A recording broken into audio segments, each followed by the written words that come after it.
What is it about us blokes? Let's face it, we like to collect things, don't we? It all starts at school. I used to collect dinky cars and toy soldiers. Of course, there were marbles, conkers, cards. Oh yes, cards. Boy, oh boy, did you collect cards. There were bubblegum cards. There were cards on the side of tea packets, and even ones inside tea packets. So what were on these cards? The bubblegum cards had battles of the Second World War. Well, it was in England in the mid-1950s. Rationing had not long finished, and the only salvation was that Great Britain, assisted in some small way by colonies and former colonies, had saved the world from the fascist scourge. The cards inside the Brooke Bond tea packets had lovely pictures of Asian animals, African animals, butterflies of the world, English butterflies. There were 46 cards in each set, and with lots of information on the back, you could also send away a book to hold all your cards. Next came my favourite, football cards. Typhoon Tea had a set of black and white team pictures on the side of their packets. You collected 24 teams and sent away a coloured picture and a good quality card of one of those teams. I really don't know why, but for some reason, my favourite, very small team, Bristol Rovers, happened to be one of those 24. I still have the picture today. I was also gifted a set of cigarette cards of coloured pictures of every team in the Football League, all 92 of them. It was an amazing gift. I'm afraid to say that I passed it over when I migrated. That migration caused me to do what us men hate to do. Had to shed some of my collections. What should go? Well, 25 years worth of Bristol Rovers matchday programmes was one very tough choice.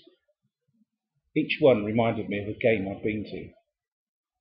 When I tried to sell them to a dealer, he offered me a pittance.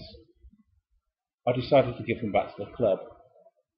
They were able to raise funds by selling them off at a much better price than the dealer was offering. I also had a massive collection of football magazines. The ubiquitous Charles Buchan's Football Monthly. It was the only real football magazine around at one time. I had rather a full set of Soccer Star and Shoot. Those were given to a friend's son, along with my prized Subbuteo table football game. I also have a great interest in music. My vinyl record collection, all 400 albums, was coming over to Australia. I've been collecting a new monthly music magazine, Q. I had the first 36 editions in pristine condition. When I contacted the magazine, they didn't even have an editorial set, so bought them back from me at the current cover price. Little did I realise I was going to start collecting them again when I got to Australia. I'm now up to edition 287, having started at number 40. They're stored in all sorts of locations around the house, and having decided that my musical tastes and those of the editorial team have widened, I'm probably about to finish my subscription. Did you hear the probably there? One of the biggest projects at home at the moment is finding a home for my collection of wine. I've been buying and drinking Australian wine since I first migrated. The best piece of advice I was ever given was to buy more wine than you drink. This policy has seen me enjoy the pleasure of drinking many fine, beautifully aged classic Australian wines that I've bought for less than $20 a bottle.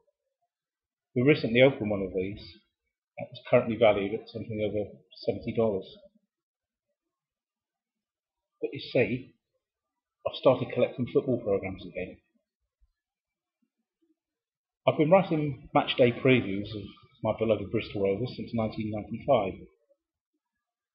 And in some terms of payment, the club sent me a free matchday programme. and I couldn't possibly throw them away, could I? So where's all this collecting going to lead? And there's the rub. You see, my mother's a great collector of what I can only loosely call ephemera that never seems to leave the house. A recent visit to her house by one of my friends from here in Perth elicited the response that he thought he'd stepped into the set of Steptoe and Son.